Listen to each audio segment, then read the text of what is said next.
Good evening, folks. My name is Dr. Ann Shaver. I'm a professor of psychology at Fairmont State. The panel, I know the panel well, but there are possibly some students out in the audience that I haven't had for class at this point in time.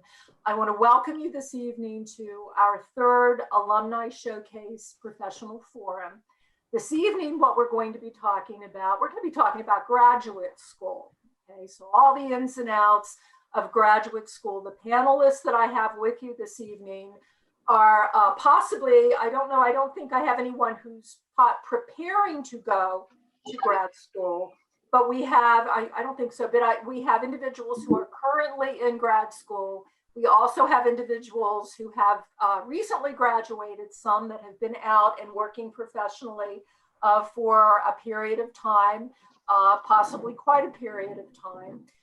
We also, I do want to mention, you'll notice we have some of your faculty here tonight. The reason for that is the faculty, they are alumni, all right? I have here with me on my right, Dr. Joe Shaver, who is an alumnus from the psychology program. I'm not. I mean, I'm an alumnus from Fairmont State, but my intention at the time I was going through my program to go into counseling, we actually had to have so many years of teacher training, teaching experience before we could go into a counseling program for school counseling. So I graduated in the elementary counseling program. And again, that's not necessary anymore. But so I'm out of elementary. You don't have to apologize for not being majoring in psychology. Anyway, education was education was a very good program. However, and I took quite a few courses in psych at that point. We also have with us an individual who is now one of our professors, Dr. Zach Moore, who's an alumnus out of our program. So it's just an interesting group of people that we have tonight who have all kinds of graduate school experiences and information to share with you this evening. Before I really get started, I want to mention to you that this particular project, now we have actually had, we had a prior alumni showcase that was in person about 4 years ago. This year, we were again hoping to do this again. The pandemic hit, and that's the reason why everything is virtual at this point in time. This particular project, all of the forums, as well as our slide presentations of our alumni, this has been funded by a workforce initiative grant through the West Virginia State Department. So in working on this, I've had individuals who have been vital to the project. And I want to certainly acknowledge Dr. Nina Slota, who has worked with me very much on the slide showcase that we will be presenting in the next couple of weeks. It's being finalized at this point in time, as well as very much assisting and help, with this particular, the forum project. Also, I want to acknowledge Greg Kramer. Greg came on as our IT consultant. He has been vital to our organization and to the troubleshooting and all of that for the Zoom, for the webinar. So we are very, very thankful that Greg stepped on to assist us with that. I want to also mention that he is here this evening as a panelist because Greg is also a graduate from Fairmont State and from psychology. So he will talk about some of his experiences as well. Before we do that, there are a couple of people that I want to mention. First of all, I would like to recognize in deep appreciation Carolyn Canadian, who is the West Virginia State Department. She's the Director of Health Programs, who has been vital in terms of guiding and assisting us with this particular project. It's been really an enjoyment getting to know her. She has actually been present for all of our forums, and I was just very happy that she was able to join us for this. Carolyn, would you like to say a few words to the group? Sure. Thank you so much, Dr. Shaver. It's been really great. I was just saying to the panelists, it's been really great to get to learn some about the Fairmont State community in terms of behavioral health and meet so many of your alums over the past few days and hear questions from the students. My name is Carolyn Canadian. I'm Director of Behavioral Health Programs for the Higher Education Policy Commission. And so part of my role there is around helping develop the education for our behavioral health workforce across the state and educational initiatives. And so, as Dr. Shaver mentioned, this forum series is made possible by a grant that Fairmont State was awarded, as well as 5 other institutions, so that they could look at critical junctures in your behavioral health education. So finding out about behavioral health careers while you're in high school, then progressing on through undergraduate, learning about what options are for undergraduate programs, graduate programs, and postgraduate, attaining the credentials that you want as you learn and grow as a professional. So it's been great to be here, and thank you very much. And I look forward to hearing more from the panelists this evening. Thank you, Carolyn. And I do want to mention Carolyn has her professional background is in social work. So I wanted to also mention that. I would like to introduce you all to Jeremy Hatcher. Jeremy is our director of the Alumni Center, Alumni and Alumni Services here at FSU, and he has a few words that he would like to share with the alumni. Well, thank you, Dr. Ann. Sorry if you can hear my barking dog in the background. I just wanted to come on and thank you all the alumni for joining. I know a lot of you heard my words the other day about just making sure that you always share your story with Fairmont State alumni so that we know where you are and what you're doing and the cool things you're up to, so we can share with the students. Things like these forums have been really awesome, just seeing the faces of alumni and seeing how involved you guys are and how much you care about the program. Easiest ways to keep in contact with the Alumni Association is by our website or by social media. You can get on and update your information, look at our benefits. You can also add a business if you know someone that has a business network, or you can also send in a class note if you've recently gotten married or had a baby or something like that, and you want to share it with the rest of your class.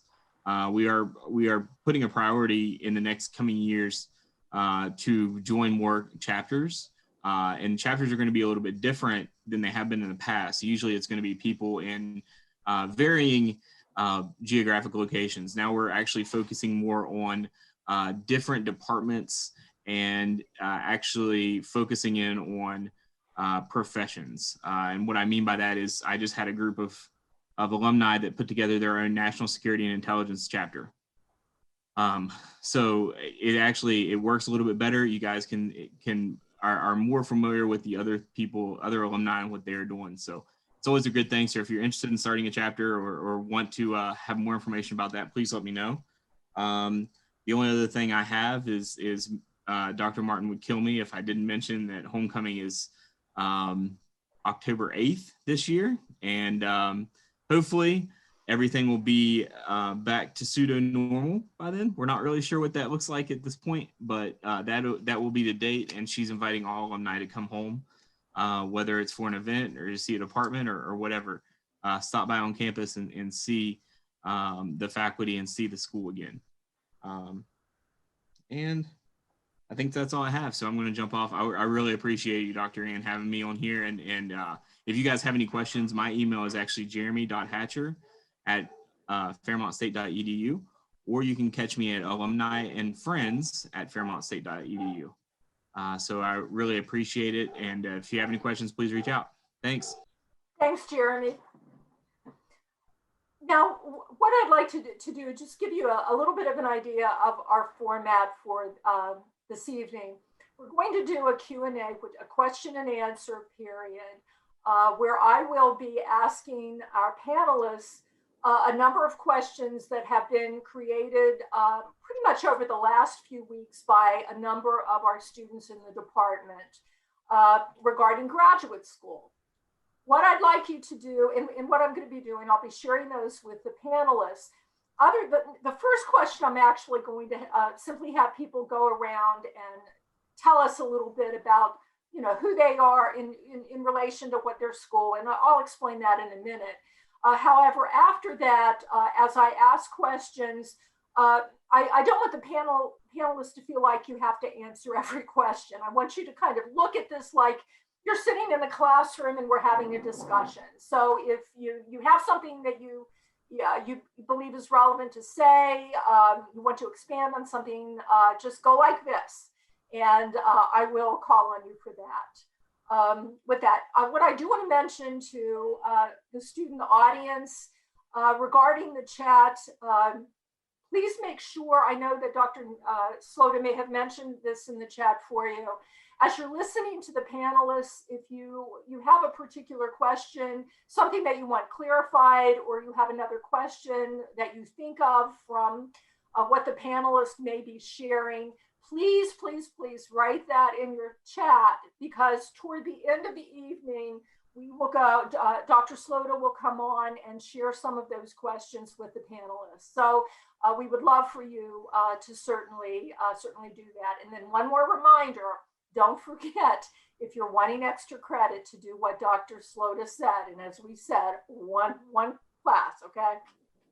Now, I'd like to start out right now by having the panelists introduce themselves by telling the audience what they do, basically what they do professionally, and where they went to graduate school, specifically in terms of what program. And what is your current status? Are you still in grad school? Are you out? How long have you been out? Have you gone into a doc program? Whatever that status may be for you. And what I'm going to do, I know the screen will kind of move around a little bit. So if I miss you, make sure that you let me know that. I'm going to go ahead and start in the upper screen with Jen Adams. Jen, would you share with us your some information about you in grad school? Well, good evening, everyone. As Dr. Ann said, my name is Jennifer Adams.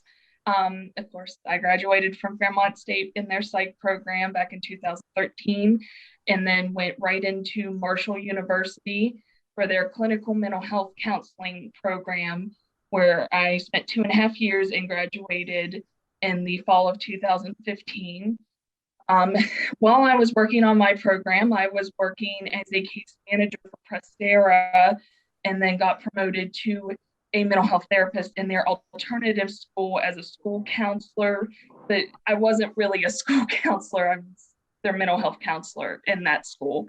And then moved back to Fairmont in 2017 when I started working at Valley Healthcare and also working on my LPC, which I received back in 2019, so almost 2 years ago. And last July, I left Valley and started working with Dr. Jennifer Myers at Mountaineer Psychological Services, where in Bridgeport, where I work with children as young as 5 years old, all the way up to people in their 60s and 70s. So wide range. But while I was working at Marshall, I learned while I was going to Marshall, I learned a great many skills there that have helped me get to where I'm at, as well as everyone at Fairmont State pushing me along the way to make sure that I stay on the right track. So. Okay, thanks, Jen. Brianna, would you share with us? Yeah, so hi, everybody. My name is Brianna Farnsworth. I graduated from the bachelor's program in psych in May 2020. And then after that, I took a semester off and I started this spring, my first semester in Marshall's clinical mental health counseling program. I have experience working in addictions counseling, and I worked at a private practice for a while. I took some time off there to do grad school now. And that's about it. I do want to mention, and we will be talking about this a little bit later, and a number of you, as you were going through at Fairmont State, took advantage of practicum experiences. Brianna very early took advantages of some really great clinical experiences. I mean, and was able to receive quite a bit of training during that time. So we were really glad that you had those experiences. Okay, Stephanie, we would love to hear from you. Thank you for letting me be part of this again, Dr. Ann. I appreciate that. My name's Stephanie Emojetic. I graduated from Fairmont State Psychology program in 2011 and went straight into graduate school at WVU. And I have a master's in social work. During graduate school, I worked at Chestnut Ridge in Morgantown. That's affiliated with Ruby Memorial. Which is it's a psychiatric hospital, and I worked on the inpatient unit as a mental health specialist. And then after I graduated from WVU, I started working on obtaining my LGSW, which is a licensed graduate social worker license for West Virginia. And my whole experience after graduate school has been as a child therapist. I've worked in different outpatient settings, providing individual, family, and group therapy to children from ages 4 to 18. But over the past 3 years, I have worked in a school setting as a therapist. And I'm in an elementary school with students that are pre-K through second grade. And I also I'm a registered play therapist. So I do a lot of play therapy with students. I still do group work and some family therapy.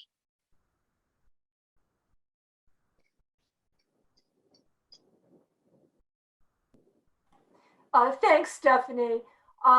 Dr. Moore, would you share with us your experience? Sure. Like Dr. Ann said, I'm Dr. Zach Moore. I graduated in 2003, I think. It was 2002 or 2003, I can never remember.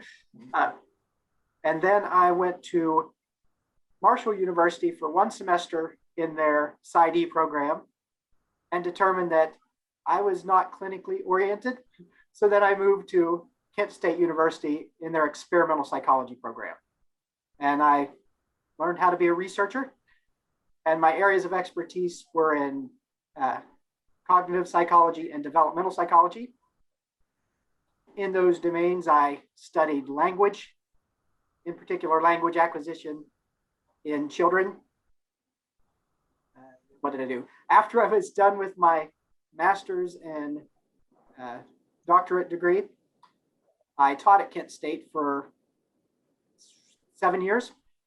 And then I found an opening here and I applied, and they were gracious enough to have me back. And so now I'm here. Lucky enough. Now I'm here teaching at Fairmont State. Dr. Moore had a similar experience to Dr. Joe and I, again, coming back to Fairmont State and teaching as professors, and actually having our professors as colleagues. So that was quite an experience for me, and I'm sure it was also that for Dr. Moore. Dr. Bland, would you like to share with us your experiences? Sure. Hi, guys.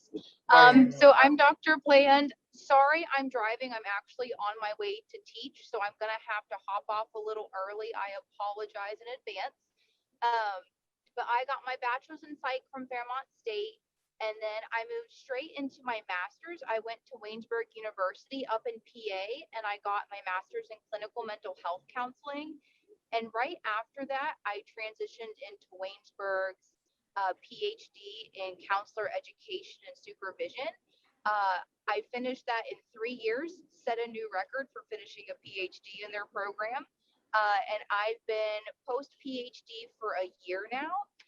I've done a lot of different things in the field. but for the past couple of years, I've been working at two all-male prisons doing their individual and crisis therapy services. And then I also teach master's courses and undergraduate counseling courses for Waynesburg University. Okay. Thanks, Hannah. Thanks, Hannah. Trey, would you go ahead and share with us your experiences? I graduated in 2020 from Fairmont State with my bachelor's in psychology, and now I'm currently at Marshall working on my PsyD program. Hopefully it fits me, unlike it did Dr. Moore, but we'll see how that goes. And right now I'm working as a graduate assistant at a place it's called the HELP program, but it's a higher education for learning disabilities. And I tutor individuals with all kinds of learning disabilities and mental disabilities, ranging from ADHD to the autism spectrum as well. For the student audience, at some point, we'll want to clarify for you all what is meant by the PsyD program. Greg, could you share with us your graduate experience? As soon as I find the unmute button there. My name is Greg Kramer. I graduated from Fairmont State in 2014 with a degree in psychology. I immediately went to work upon graduation for Fairmont State in the IT department.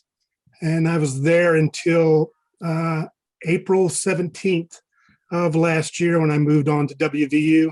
So I've been there for a year in the IT department as well.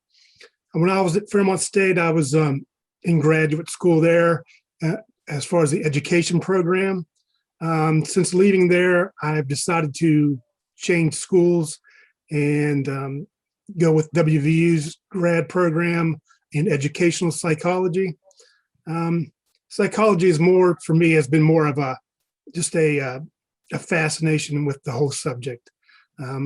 I have always worked IT, so I've always had that to fall back on. So that's kind of where I am right now. Thank you.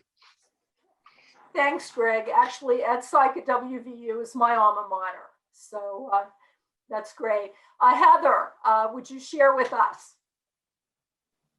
Sure. My name is Heather Stonecker, and I have my LPC, licensed professional counselor. I graduated with a psych degree in 2002, December 2002 from Fairmont State, and I went into grad school January 2003 at WVU's counseling program and got my master's in 2005 there, and went straight. I worked at corrections with adolescent youth at the West Virginia Industrial Home for Youth for a while, and then went into Fairmont General Inpatient Behavioral Health, and then ran their outpatient adolescent treatment services back to adolescents for a little bit. And then in 2007, was hired as a school counselor at Big Elm in Harrison County and worked there for almost 14 years. And recently in November, I left and went into prevention. So now I'm a project director for the Collegiate Strategic Prevention Framework Partnership for Success grant at Marshall University Research Corporation at their Center of Excellence. And so working with college age students for prevention and substance misuse. I also have a very small private practice, which I like because it's my favorite part of group counseling. So I work primarily with equine assisted psychotherapy and learning. And I do grant work. It's my favorite. Nobody has to worry about paying, and I don't have to say no to any kids that might need it. And we've been working with at-risk youth through drug courts in the spring and summer. And we're starting a halting resiliency group for children and adolescents. We're in two groups. We have a younger group and an older adolescent group. For children either in kinship or foster care. And then with that, I also do some professional development and wellness workshops and things like that as well. And I'm actually in the process of applying to Marshall's EDD program. So I'm going back after being out for a very long time. This May will be 16 years. I've been graduated from WVU's graduate program. So yeah, that's exciting and nerve-wracking. I forgot what that was like. So I've been out for a while and maybe going back. We'll see how that goes. Hey, thanks, Heather. I do want to mention, just in case I have some students out there that might be confused, I actually had a student mention some confusion at one point in time when she heard about equine therapy, and her concern was she couldn't understand how individuals could work with pigs. We're not talking about swine.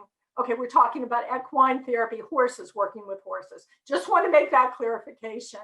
I want to mention, I'm going to be talking briefly regarding Laurie Matheny, simply because she needs to be recognized. Laurie tonight is working as our ASL interpreter, simply because she does that a lot. Many of you may have had courses where Laurie actually was interpreting in your classes at Fairmont State. Laurie went on to graduate school and completed her counseling degree at Marshall University, and is currently a school counselor in Marion County, an elementary school counselor. So I just wanted to certainly mention that. From Laurie, I want to move on to Kyra. Kyra, could you share with us your experience? Absolutely. So, hi everyone. My name is Kyra Burnett. I am currently an elementary school counselor in Harrison County. Itinerant. I go between two schools. Fun fact: I was actually under Heather as she was my supervisor back last spring. I graduated from Fairmont State University, their psych program in 2018. Went straight into grad school at West Virginia University for counseling with a focus in school. So I can do the same things that clinical mental health counselors do. I just had to take extra classes in order to work in schools. That was straight through. So I worked all the way through 1 year, through the summer, and then through the next. And then I was actually able to become a graduate teaching assistant, and I taught some classes my last year of grad school for a counseling minor at WVU. And then I got paid for my internship, and that's when I was under Heather at Big Elm and under Julie Folks at Johnson. And that was a great experience. I loved those schools and was thankfully able to bid back, and they accepted me, and that's where I have been ever since. And I'm also still teaching some minor classes as a visiting professor for WVU under their counseling minor as well. So that's where I am now. Great, Kyra, thank you. Sarah, would you share with us? Can you hear me? Yes. Okay.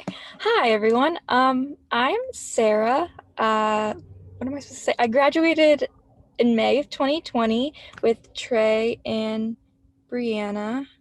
I'm currently getting my master's in social work at WVU.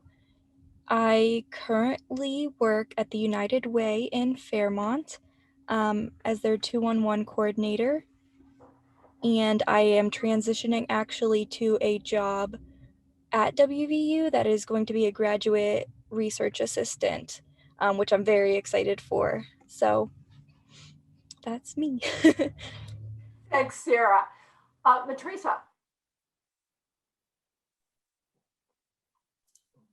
Hey, you can hear me now? Yeah. Hey guys, I'm a little bit of an oddball on the panel, and I'm gonna own it fully. I did not graduate from Fairmont State, but I spent most of my education there, and I contribute a lot of my passion for psychology to Dr. Ann, as well as a few other professors at Fairmont State. I'm here to offer as much advice as I can from my perspective, and to learn from all these other panelists that are currently in grad school. I'm in my middle point right now.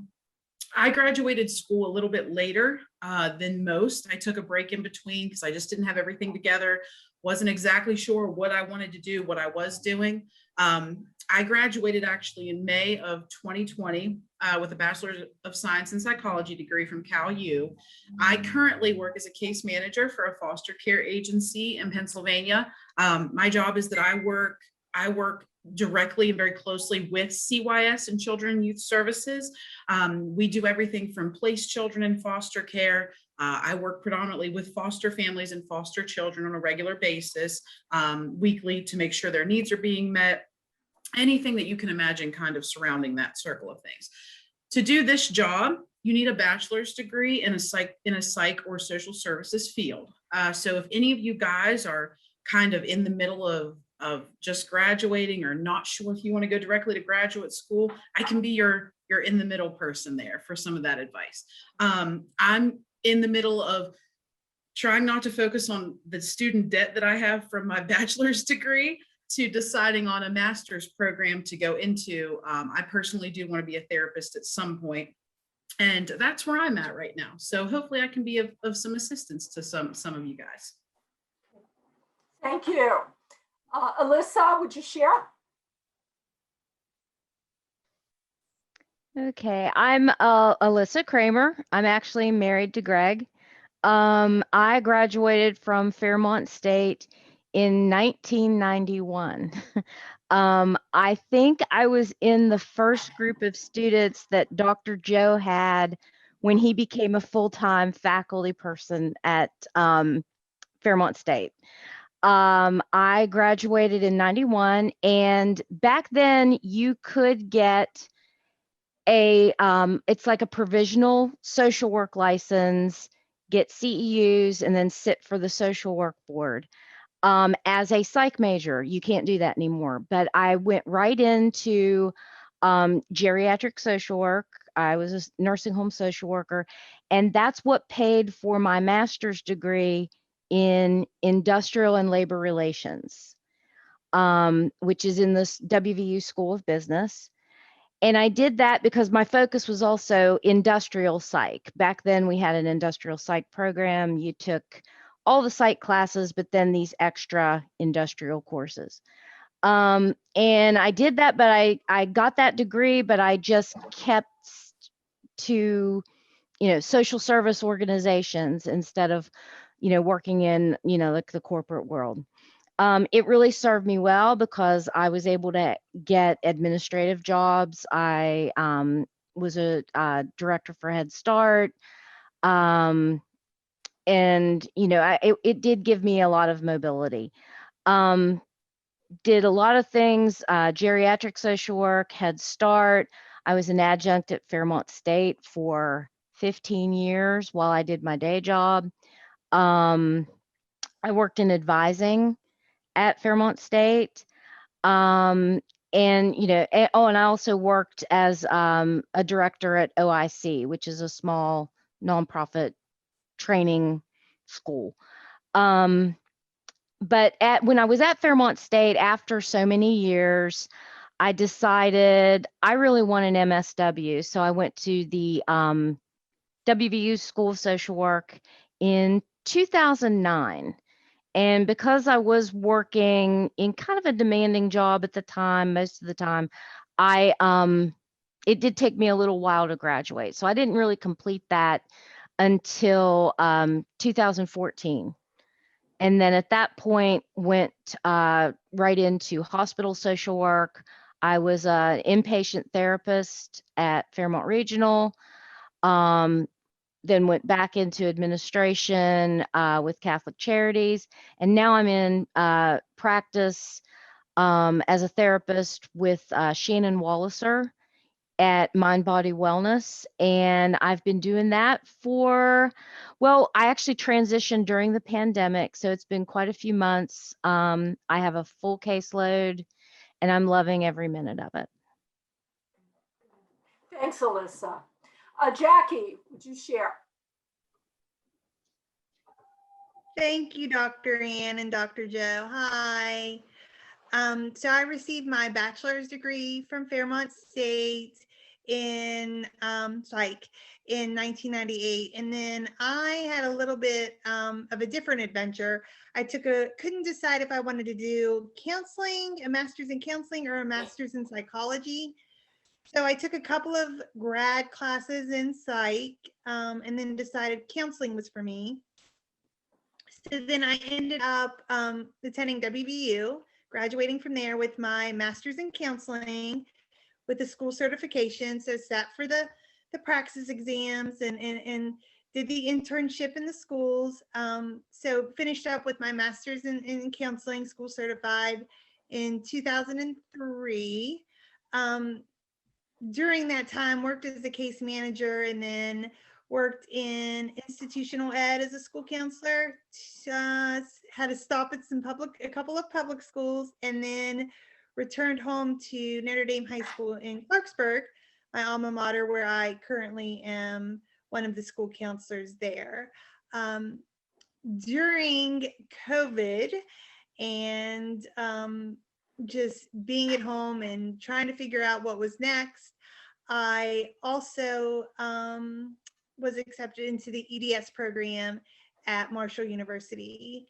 So in psychology in school psych. So I am working part-time on that and part-time as a school counselor and trying to be a mom too. So it's challenging, but good. Thanks, Jackie. You heard Jackie mention the EDS program in school psych. That's another program that we want to make sure we clarify for people this evening. Now, I remember the screen moves around a little bit. I want to make sure I hit everyone. Jamie, I believe, yeah. Would you share with us? Sure. Hey, everyone. So I got my bachelor's in psych from Fairmont State back in May of 2017. I took a year off and moved straight to Florida because I needed beaches in my life. From there, I applied to the University of Central Florida's part-time online MSW track, and it's a 3-year program, and I started in May of 2018, and I graduate in 10 days. So I'm super excited about that. I've worked in child welfare throughout all of that as a child protective service social worker. So it's been interesting, but it's been fun. Okay. Jamie, and congrats on graduating. That's just great. Bethany, would you share? Yes. Hi, Dr. Ann. Hi, Dr. Joe. I'm so happy to see you all. I wasn't sure if that was Dr. Joe or not. Yeah, it's me. The facial hair, it's new. I know, it's a little bit new. Yeah, so I graduated also from 2017, in 2017 from Fairmont's psychology program. Then I took a year off and worked with AmeriCorps for a program called City Year. It's an educational mentorship type of program. And then after that, I went to Marshall University for their Masters of Public Administration program, which was 2 years. So I just graduated in May of 2020. And right now I am a wraparound facilitator with Children's Home Society in Huntington. Okay, thanks, Bethany. Now, I think I hit everyone, right? I didn't miss anyone for the first question. Okay, now for the second question, this is a very common area that needs clarification for our students, okay? Because there are a lot of similarities, yet there are differences. Students would like to know, and from two of these very, very great programs, what are some of the differences and similarities between social work and counseling? The graduate programs. Alyssa. I actually did my homework today because I knew this question was going to come up. So I did because when I went back, I went back after, I had a big gap between my programs. And I also had the freedom to choose, which one I really wanted to do. And I researched it quite a bit. And there really isn't a whole lot of difference as far as the courses go. Now, let me back up a little bit. When I went back, and that's like 2009, WVU's School of Social Work and many social work programs have different tracks, and you could be more of a direct practice, which is more the mental health, working with individuals, or you could do was called COSA, community organizing and social action, more the macro stuff. The direct practice track and counseling were very similar. They have now integrated that. So if you go to WVU School of Social Work, it's more of an integrated program. So they will incorporate, you will do, generalist practice. You will do, the different types of therapy. You'll have an in-depth psychotherapy course. You'll learn about the DSM and all of that. They will throw in some policy though. That's one of the big differences between social work and counseling. They're going to look more at like the social policy and the social kind of like environmental factors and how they impact the individual. Both programs, counseling and social work, are 60 hours.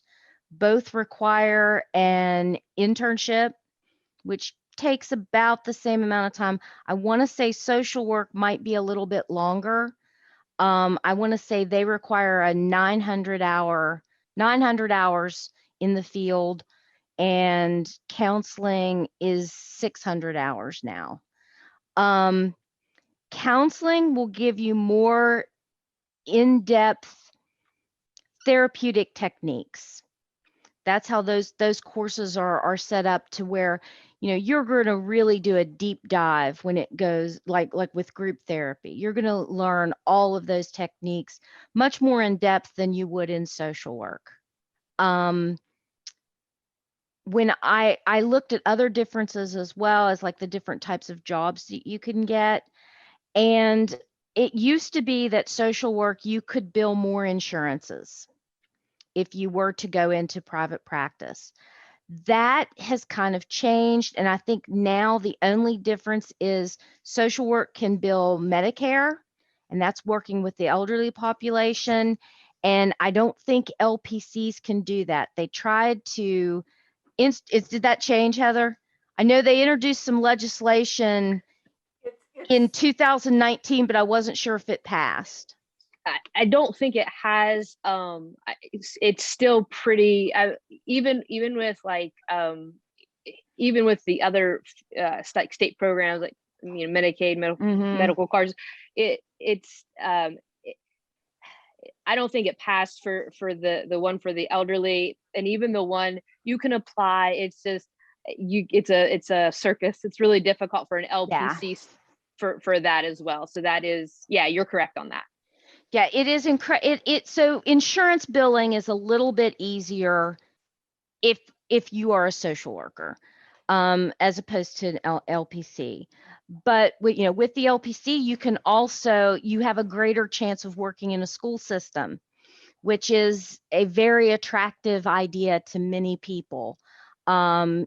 Just because I don't want to say summers and weekends off, because I know teachers do. Anyone working in the school system really works hard during that school year. But, if you have a family and you have, those responsibilities, working in a school system is a big plus.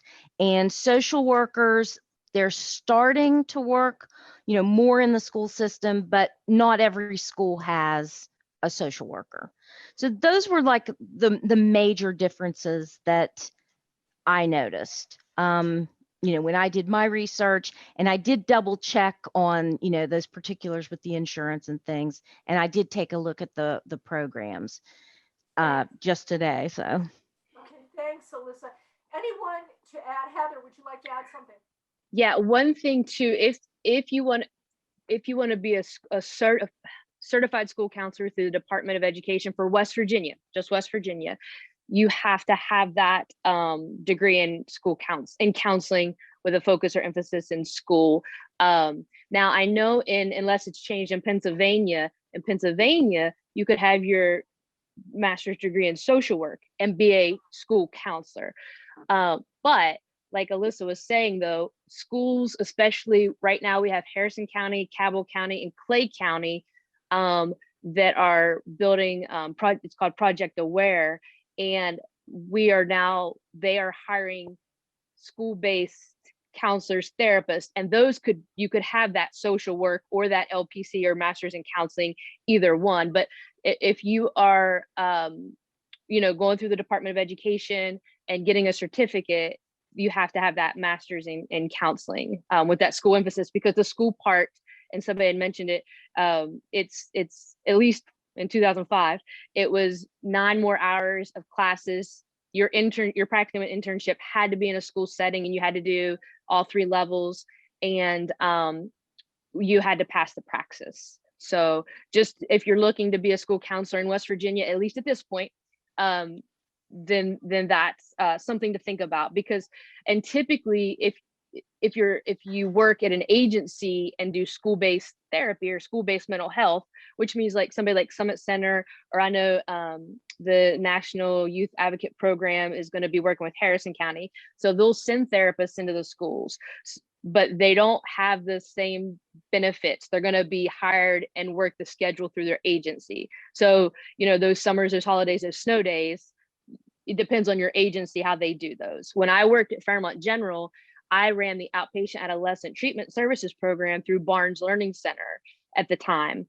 And so like I was hired through the hospital, not the school system. But like, so if there was a snow day, I either went and sat in an empty school for 8 hours, or I helped out at the hospital if they needed an extra hand, or I took the day off. So that's something to think about if you're looking at specifically being a school counselor through the Department of Ed. I have a question that kind of, it kind of moves off of that a little bit. Do school-based counselors have to have any special training related to something out of school counseling, or is that basically out of community counseling? Yeah, it's typically usually a mental health, what we would consider a mental health counselor, or somebody that has a master's in counseling or social work, and has that focus of, you know, community mental health, school-based. It's just that agency, and the agency places the counselor. Like Summit Center is a big one, and they do that a lot for Harrison County schools. So it just depends on kind of what that agency is, but I know that they have school-based mental health programs, but usually it's an LPC or someone working on their LPC or their MSWs, or, you know, working towards that. But typically it's not a school, they don't have that school counselor background emphasis. Do any of you have training in community counseling as opposed to school counseling? Anyone go in that particular kind of track? Typically, I know Dr. Jacobs from Fairmont State mentions that at least at WVU, if you go into the school track, the school counseling track, you come out certified in both, right? Is that how that is? So I typically recommend to people for the marketability, do it, you know, and Yeah, I did, like when I was there, and it might have changed, there was community health focus and there's the school track focus. I stayed and I did a summer semester and did extra classes because it was at that time 9 hours. But when you do your internship, it has to be in practicum. They have to be in a school, but you're still doing individual counseling, group counseling. Like, so your direct services are the same. Your clientele is a little different. But to me, it seemed like, and I've never ever thought I'd go into the schools. I had no desire, but it seemed like such a marketable thing to have it just in case. And that's where I spent the majority of my professional career, was in the schools. So when you want to make that change, and it's nice that you have that because you don't have to go back and do anything different. Okay. Stephanie. I just wanted to say something about the school setting really quick. When I was in an outpatient setting as a therapist, I was hired by the agency, but one day a week I went into a school setting and provided therapy to children while they were actually at school. So I wasn't a school counselor. I was a therapist that was contracted out by an agency, but now I'm actually hired by Jackson County Board of Education as a social worker to provide school-based therapy services in the school setting. So my office is inside of the school building. I just wanted to throw that out there because I've been in both positions. So I'm not a school counselor. I have no school counseling background, but I provide therapy in the school setting. So you could go that route too. Thanks, Steph. Anyone else want to make a comment regarding social work and counseling at this point? That I'm sure aspects will come back up as we go in that. Any other graduate programs that are represented here? Any other different, psychology, okay, just in terms of psychology, could you tell us a little bit about your specific program? So Zach, could you talk a little bit about yours in terms of criteria, requirements, what structure? Am I going first here, or am I the only one here? Wait, okay, Trey, Zach, can we get? Okay. I couldn't get unmuted. You can go first if you want to, Trey. No, the honor's all yours. Go ahead. Right. Yeah. So my program was experimental psychology. So it's the non-clinical side. It's the research side. The main thing to know in regard to grad school for experimental psych is you apply to a person. So you find someone that does something you want to do, and you apply to them. And essentially what you need to do is contact them frequently and let them know you're interested in their work and you would like to work alongside them. So it's all about the match. Let's see. The program itself is typically you have a couple years that you work on a master's thesis where you're doing research in the topic of your choice alongside your mentor. And then after that, you do a master's thesis and you do some candidacy exams to get accepted into the doctoral portion. And then you do a dissertation where you do most of the research yourself. Your mentor then becomes your advisor rather than essentially the person that, let me back up. So in the master's thesis, you're kind of working on what your professor does. Then for the dissertation, you move on to what you really, really want to do. So you break away from it a little bit. Okay. And during that time, usually you get to teach. And that was my experience. So if you're interested in teaching, that is a route to go. And you also get to do several research assistantships if you're in a psychology program. So you might get to work in collaborations with your classmates or collaborations with people across the country, so on and so forth. And ultimately what that type of degree prepares you for is academia. So doing research in the academic setting, teaching in the academic setting, of course, and it also prepares you for doing research in business. Like a lot of businesses will hire research psychologists to figure out the best way for their business to appeal to humans, right? Because we study human behavior and human thinking. Let's see, what else? I think that just about covers the basics there. I know I represent the side that very few people go into, but if you are interested in knowing more about that side, I'm more than happy to address some questions there too. Okay. Thanks, Dr. Moore. Dr. Joe, would you like to share your experiences? Okay, Trey, would you like, Trey, go first. I was going to have you go later, but yeah, that's fine. Trey, go ahead. Okay, so my program is more on the practicing side, the clinical psychology side. There's a little bit of emphasis on research, but it's not as heavily as on like a PhD side. So for example, my second year coming up, I'll be working in the psychology clinic and doing therapy with individuals and giving assessments.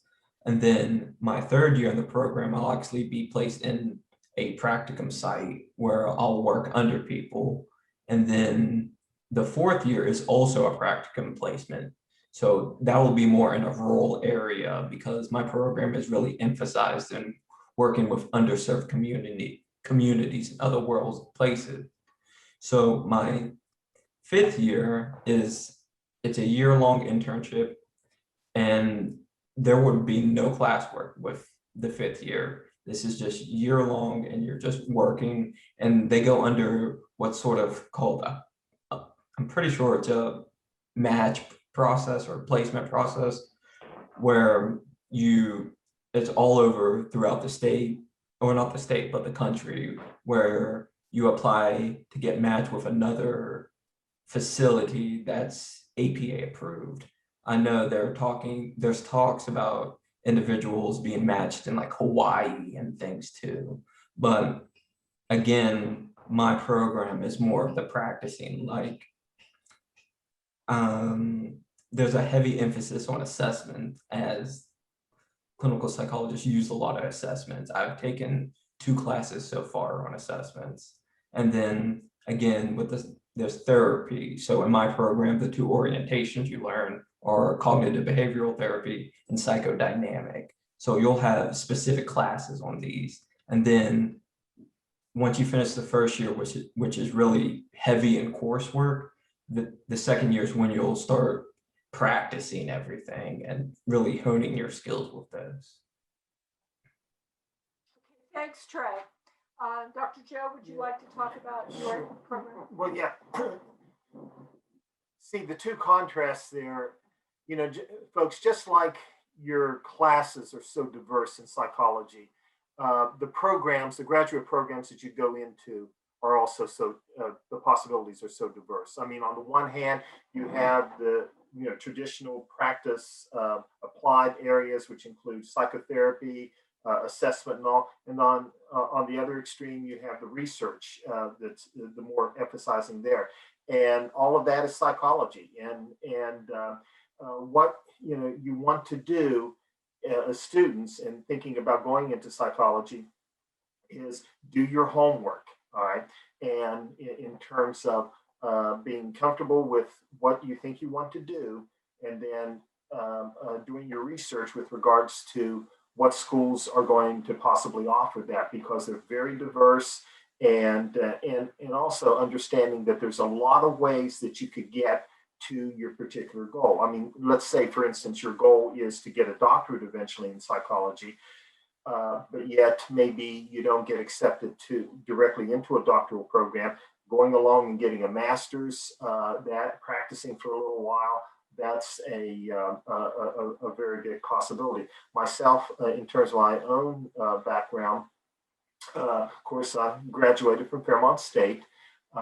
Then I went directly into a clinical master's program in psychology at the University of Central Florida. It was a great opportunity, got to go to Florida, going away, a whole new, different group of professors and everything.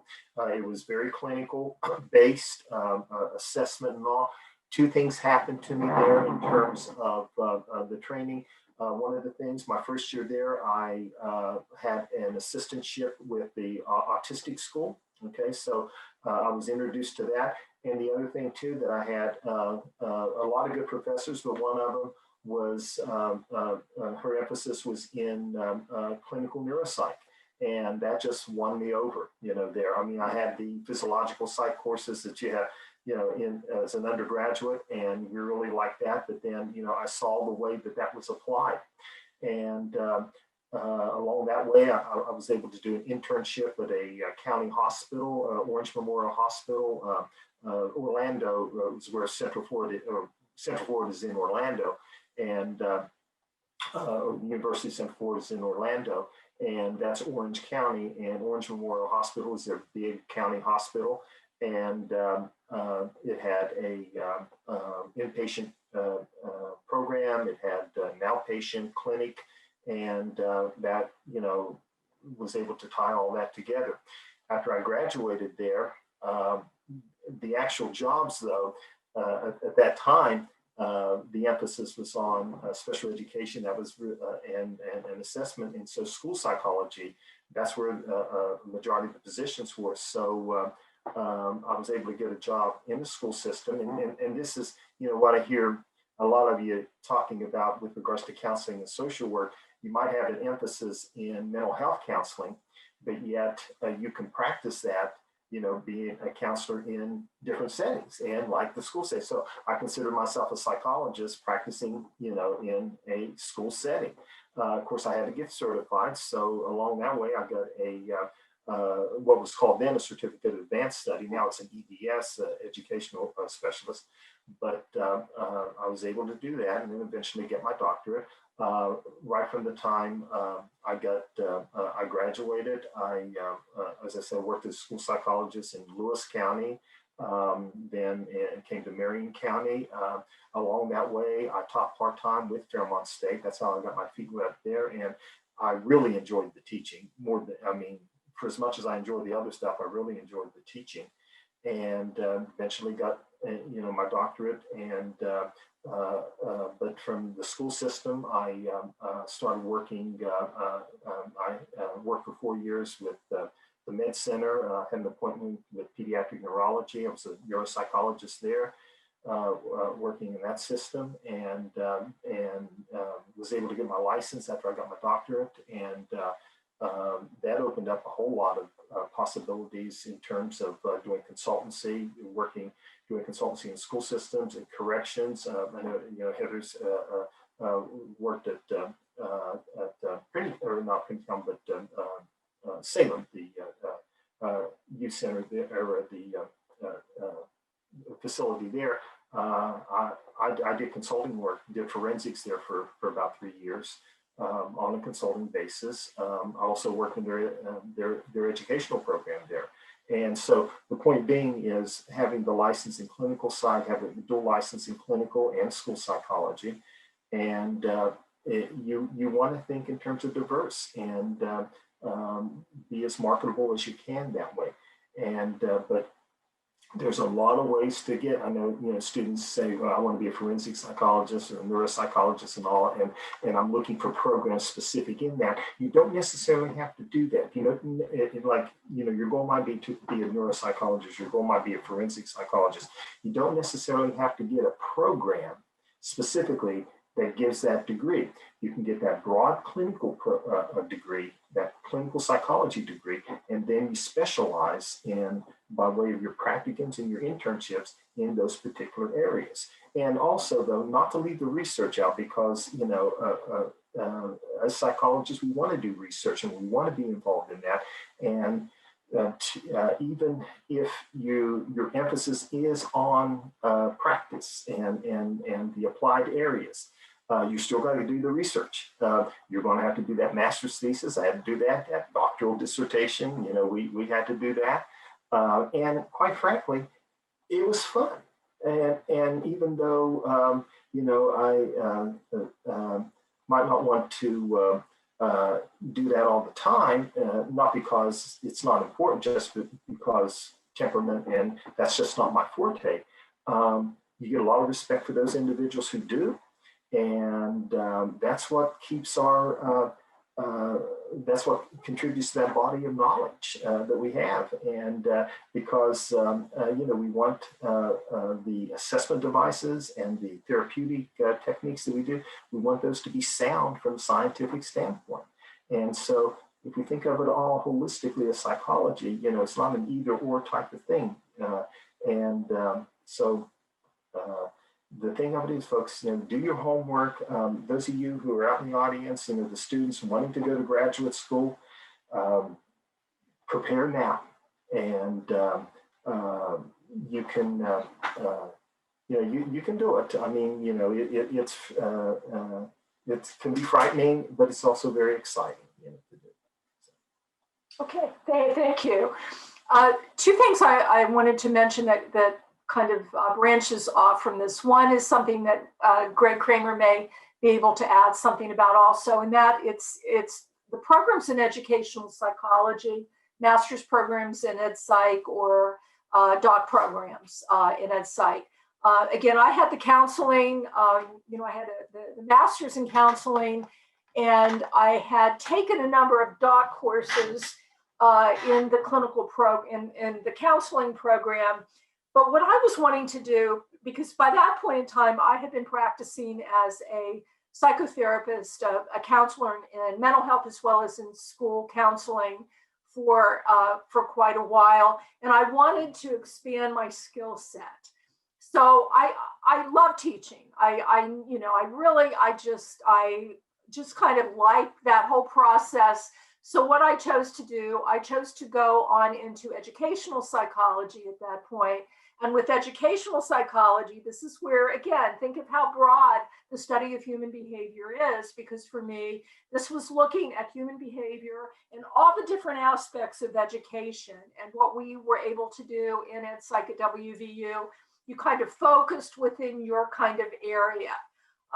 At that point in time, you know, I was actually there. We had a very strong behavioral program at that point in time, and behaviorology was coming about at that part. So between that, learning about curriculum, with what Greg was saying about a focus in educational technology and all of that, this is an area that individuals you know, who are thinking along those lines may, you know, where you're not, for some people, for me, I wanted to take it, I was going to certainly continue to be clinical as a counselor, but I, again, wanted to expand my ability to teach, you know, and develop that confidence in a number of areas of teaching. So Ed Psych was very much, you know, it was able to kind of give me that. The other thing that I want to mention, and let's see, let me find, okay, Jackie may want to add on this also. It's the EDS. And what the EDS was for Dr. Joe and I, we went about it differently, okay? Because Dr. Joe finished his master's degree and came back and completed what was called, at that point it was called a certificate of study for school psychology, what I did after I completed my master's in counseling and started into my doctorate in Ed Psych, I began to work simultaneously, which was kind of crazy, but I wanted to do it. People said, you don't really want to do this, but I did.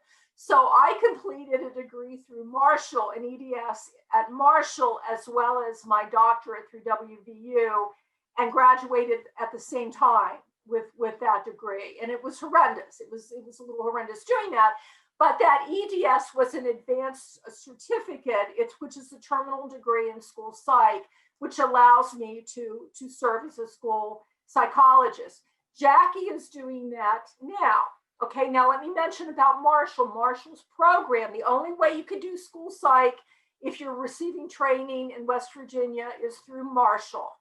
Okay, through their school psychology program. Now they specifically have a master's in school psych if you want to do that, okay? And then you become specifically a school psychologist, okay? Or you can go on and tack on that certificate, which is what Dr. Joe and I did. I tacked it on again to my counseling degree and my doc work in Ed Psych, and he did that with his master's. Jackie, do you want to kind of talk about it currently?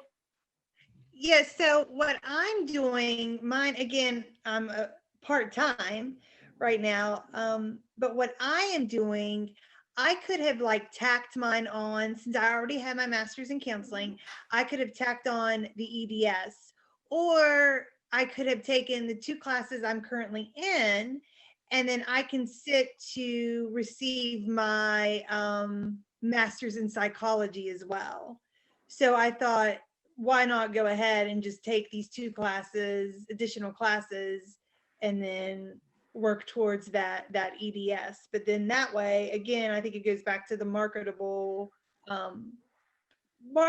thing. But for me, I mean, I'm like in my dream job right now, but for me, it was more of learning and honing my skills and really to provide another area of expertise to the school system that I'm in now. So mine's a little bit different, but I'm very happy.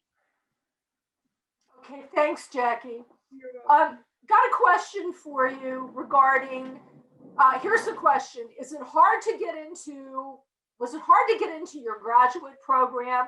Can you talk a little bit about entrance requirements? People are scared about that. So my program through WVU was so it's very, very different. So like I said prior, I took 2 classes in psychology through Marshall University Grad College, which was at Fairmont State at the time, and then decided I really wanted to do counseling. So the program that I was involved in, I had taken my GRE in in the Hardway building in the basement of Hardway on November 1st, 1997. I still remember that. But anyway, I took my GRE and went back and forth. For my program through WVU, it was actually a cohort program, and it took 3 years, and you had to be either working in the field of mental health or currently a teacher within the school system. So it was a very different setup, and we had, still the same entrance, policies and procedures for WVU, but you had to have that certain element. So I was already doing case management work and applied and got in. But for us, we did 1 class for 4 weekends.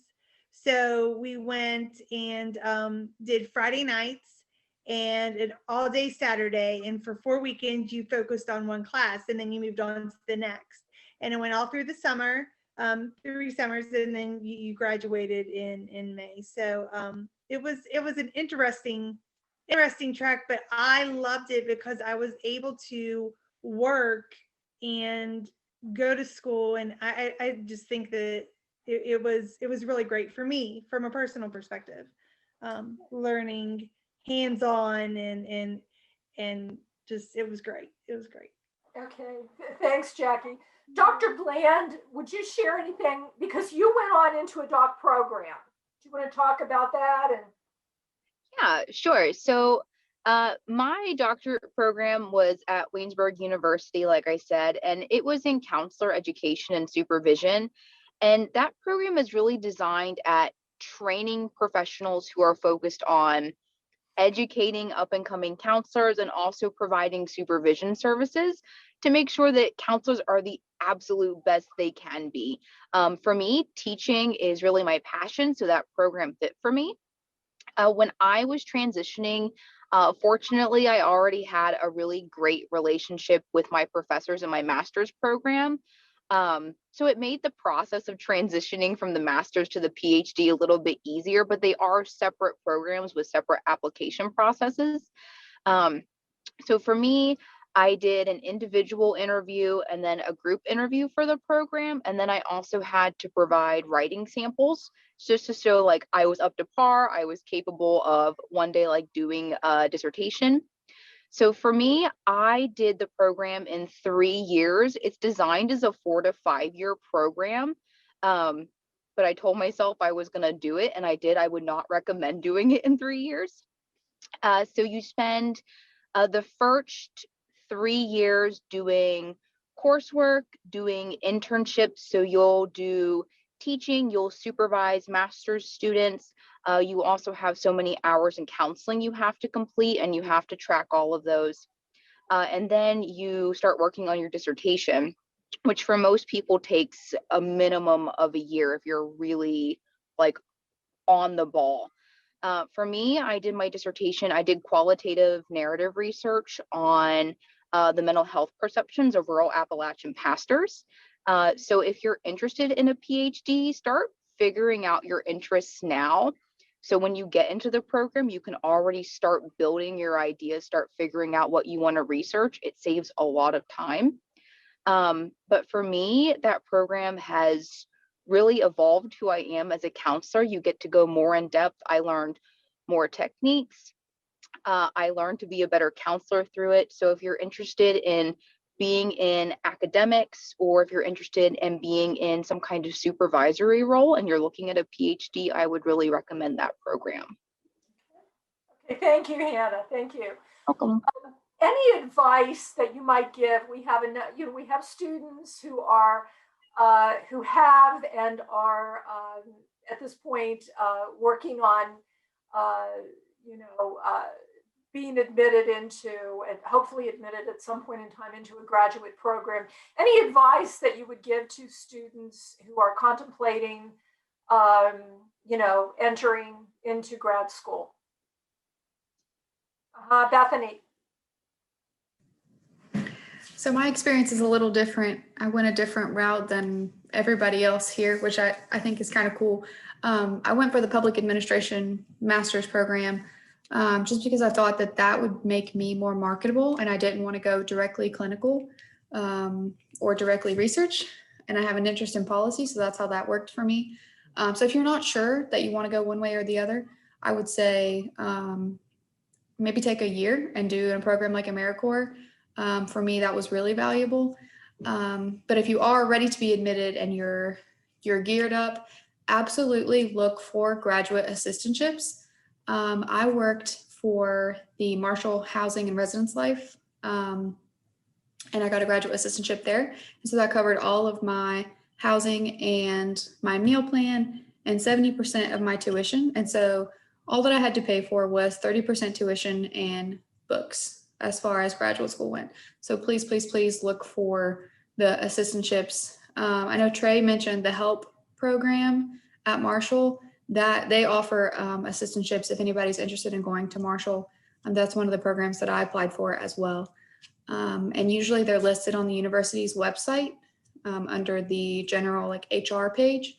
You can find grad assistantships there.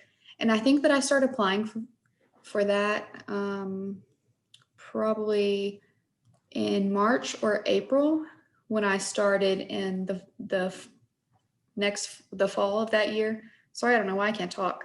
So if you're getting admitted, start looking in March or April for those positions. I definitely recommend housing if you are in need of a place to live. I know a lot of people, live off campus already and work and, have settled lives already. But if you're someone who, like me, I lived on campus all 4 years, that's definitely a good route to go. Okay. Well, Bethany, thank you so much. Anyone else, any advice in terms of this? Dr. Bland?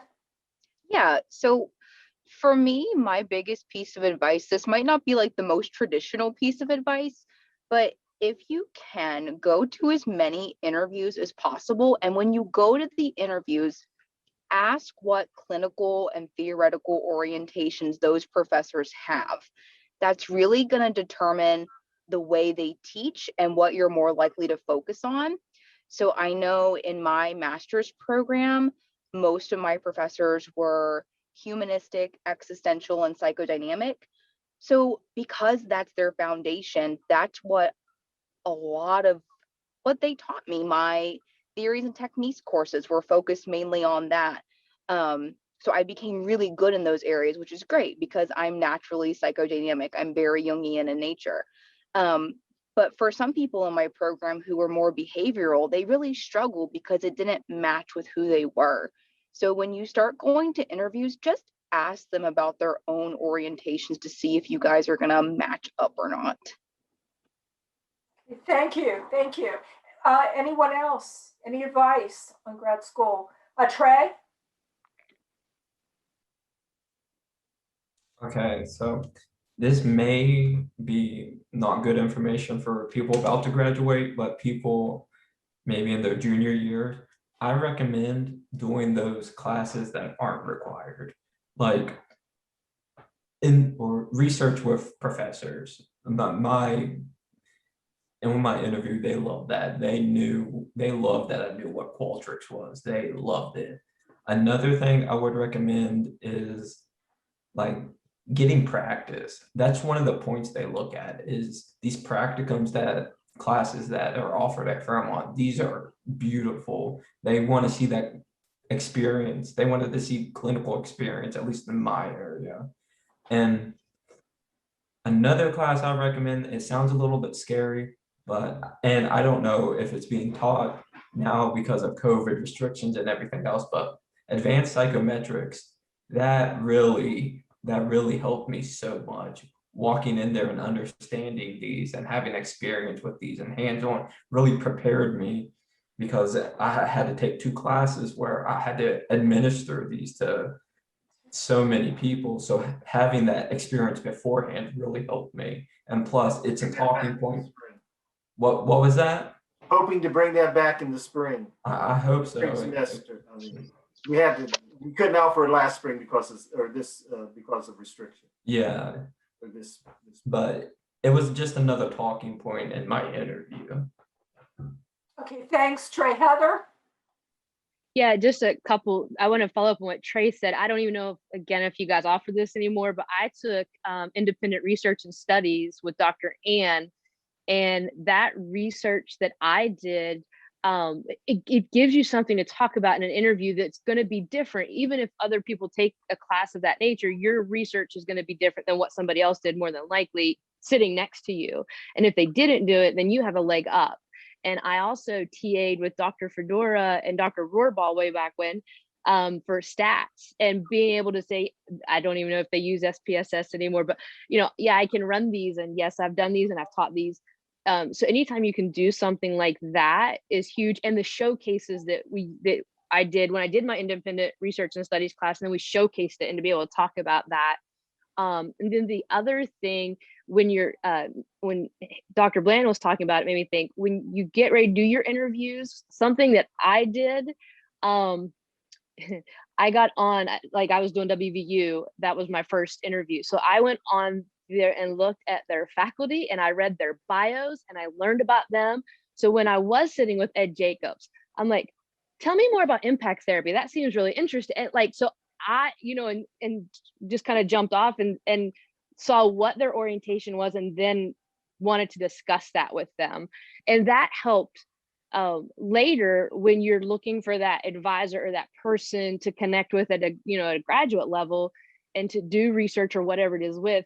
That's a quick way to find out who's compatible. And then when you go a semester or two later and say, hey, can I work on this with you? They're going to, oh yeah, you asked me about that in your interview. So that was a little thing that I did, and it made me feel more prepared, but just learning a little bit about the people that we're going to be interviewing and bringing that up. And then with my research paper that I did with you, when I took a grad class on research, the guy was like, we're going to talk about levels of data. And I'm like, what? I thought I was in the wrong room. I was like, what do you mean? I took that like 3 years ago. And so he let me use the research paper, and I jumped off where I left off with you. And I had all this groundwork done and just delved more into that. So just a couple things you can do ahead of time. Good. Thanks, Heather. Brianna. I'll just add, like Trey mentioned it a little bit about like the practicums. I feel like practicums are the easiest way to sort of get your foot in the door in an area you're kind of interested in, but you're not sure if you want to make your whole career out of that. Like your practicums are the easiest way to like kind of understand what your job would be like if you took that field, as well as like the directed research that I took with Dr. Ann. That allowed me to kind of like explore what my theoretical orientation could be. Like you don't have to do one that's entirely like research based. You can do like a literature review, and you can kind of start to like lay out your theoretical orientation. Okay. Thanks, Brianna. Anyone else? Any good advice? Jamie. So I was fortunate in my application for grad school. I only wanted to go to UCF. I did not have to take a GRE. There was no interview process. It was actually quite painless. So don't let that offset you either, thinking that because you don't have to go through those steps and do the interview process and you didn't have to take your GRE. I will say that my education, as far as from what I've seen in comparison to my colleagues and other people that have gone different routes, it's still top notch. Like I still feel like I've received an excellent education clinically in a generalist and a clinical setting. Like I feel confident in the skill set that they've given me through my education. Good. Thanks, Jamie. Jackie, did you want to say something? I guess I didn't realize until I got into the master's program, and even working in between and during my master's program with WVU, I didn't realize that there were undergraduate psych programs that you didn't do practicums or you didn't, and I think that is a huge advantage for us. It was for us, and hopefully for the current students that they can, again, get that hands-on experience. But yeah, it was funny because I was like, wait, you didn't have a practicum? I thought everyone had a practicum. So. Okay, thank you. Were you going to say something? Yeah, folks, those of you who are thinking about graduate school, one of the things, like I said, before, do your homework. And one of the things to look at, of course, are the minimum requirements, and each program is going to have different ones. I mean, some are going to require a GRE, some maybe not, just depends. But always look at that. And one of the things that you do, look at what those minimum requirements are, and GPA, your undergraduate GPA and your GRE scores, but then contact the school itself, talk to somebody and ask them what the profile of the students that they're taking right now. Because there's a chance, probably a very good chance, that no matter what that minimum requirement that they're saying in their catalog, all right, maybe 3.2, 3.4, whatever, that the students that they're actually taking are much higher. So it's more like a 3.6, 3.7, or whatever it might be. Same way with the minimum score on the GRE, that they're telling you that you have to have at least this minimum, but that minimum won't get you in. You see, because the students that they're taking are actually much higher. And you want to do it because it's very expensive now to apply. It always has been, but it's much more expensive to apply. You got, before they look at your application, you got to send them a check and along with your application, and that's non-refundable. And I've known students that's had, well over $1,000, maybe even more than that, in fees, and never got accepted to a program just simply because they looked at the school that they wanted to go to, or schools that they wanted to go to. They had their heart set on that, but yet they just didn't have the requirements. They might have had the minimum requirements, but the fact was, in reality, the requirements were much higher because that's what the schools were taking. Those were the individuals, the profile of the students that the schools were taking. So do your homework that way. Talk to them before you even apply, and people will talk to you.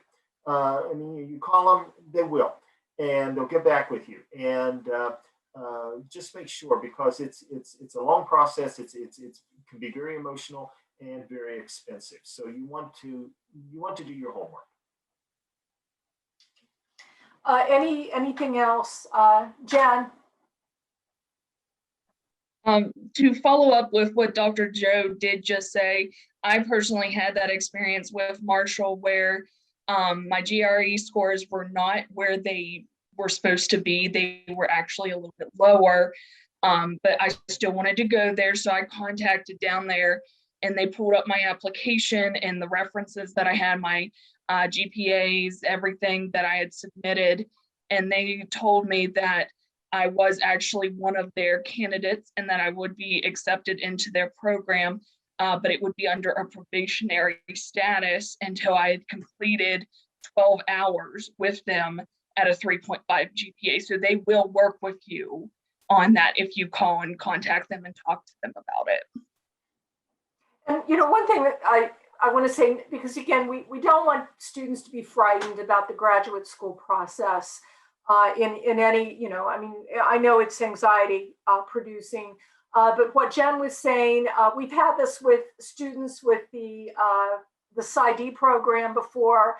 The PsyD program at Marshall is an APA approved program, and they accept only a few students into that program.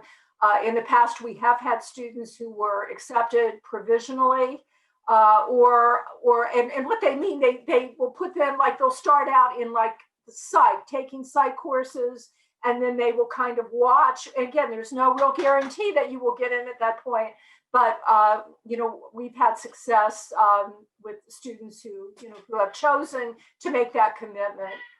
in terms of in terms of our cat just jumped up, but in terms of doing that. But it is anxiety producing. Typically, I tell students for social work counseling, you really want to have a GPA. I'm saying a 3.2 is a real solid. 3.2 or above is going to give you, it's a solid kind of place to be. We have students who have certainly gotten in with a 3.0 average. You want to try to get it above a 3.0, and they have accepted people from time to time with below a 3 for those programs. And you have to understand, depending from year to year, the criteria increases and then it decreases. We never know. With all the programs in that. It just depends on what's going on within the profession at that point in time. Anything else in relation to that before I go on? Alyssa? Yeah, when I applied to the MSW program at WVU, and this had continued, Groot. This continued for several years after that. Their emphasis was less on the GRE score than on your GPA. They also, you had to write a letter explaining why you wanted to enter this field. Great. They also placed quite a bit of emphasis on that. I think the philosophy is that because it is a program, you do research, you do quite a bit of research, but it's really geared towards actual practice. And you can be a really good practitioner without being a really good test taker as far as a standardized test like the GRE. So they didn't, because I had taken the GRE, but my scores were almost 20 years old and they still accepted them. They were like, well, we don't expect you to have, lost knowledge over all of that time. So they took those old scores. A lot of programs won't take old scores. They have to be like no more than 5 years old for many programs. But so that's also something to look into when you're looking at those requirements. Okay, thank you, Alyssa. I'm going to go on. I have a question here. One individual was wanting to know, can you work and go to grad school? I mean, what happens if you have jobs and families? Your thoughts, Kyra? So I worked all through grad school, like beginning to end, and it's really good to go for flexible jobs if you can. I worked at the hospital. I worked at Ruby as a tech, and my hours were super flexible. I know some people who didn't, and I know, like I said earlier, I had a graduate teaching assistantship where I taught classes, and that paid for part of my tuition and gave me a stipend. But it's definitely possible. It really depends on your job and your program. My classes were once a week, 3 hours at a time. So it made it a little bit easier to work around. And I had amazing bosses who, if I said, hey, I have this class or I have this thing to attend for school, they were pretty cool about like just switching me around. So I think if you are looking for a job to go into in grad school, look for flexible jobs. And then if you are already in a job going into it, I would just talk to your bosses and then also like the head of your program, just so you know and can work around those timeframes. Okay. Anyone else answering the question? Can you work? Sarah? I saw a question in the chat earlier, I think from Tyler, that was about an MSW program and how you are able to get placed at your job site for those hours. I tried to do that, and I was going to do that. And I ended up I was going to do it through the United Way in Fairmont, which it could have been possible. You just have to have someone who has their MSW to come in and meet with you once a week to see that you are doing things that are related, but they are supposed to be outside of your typical job duties that you would have. I know a lot of people who are in the MSW program who are doing that, and said they can basically do a lot of the same things. They're pretty flexible with it, but it is a bit difficult to get that, work site placement. They were a little bit more flexible with it because of COVID, but what I ended up doing was I am going to school part-time so that I am able to work full-time. And I don't know if it was the best decision or not yet. I'm still kind of waiting to see what I really think, because it will take longer, but I am able to work and, earn more to pay for it along the way. So. Okay. Anyone else on that question? Trey. All right, so my program is a little different and it's really intense. As I take the past 2 semesters, I've been taking 18 hours per semester, but I still have a GA position and I've worked through both of those. And my recommendation is if you do go into one of these intense programs, to look for the GA positions because they will work with you. They know school comes first and then work. Okay. Heather, were you going to say something or? Okay. Anyone else?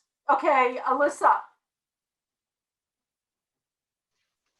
Yeah, many programs will have a track for people who are already working. They'll call it a professional track or whatever. And, the courses will be, you'll take fewer per semester. They're mostly at night.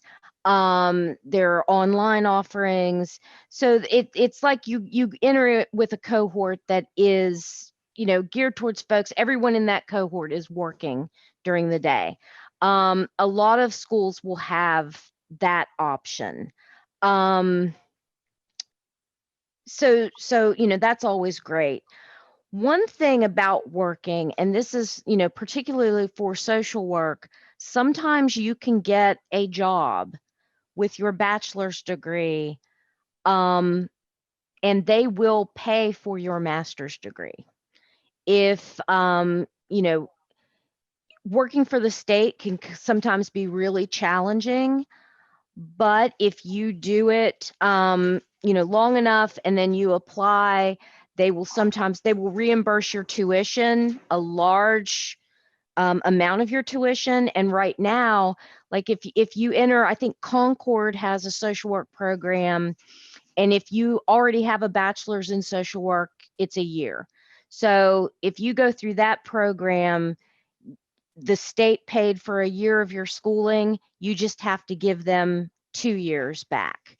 I think that's the ratio, but there's always, there are different situations where you can get tuition reimbursement through your employer. So that's something to possibly look for. I know that, CPS, they're always needing people to work in the call center, different positions within the state. They're always working short-staffed.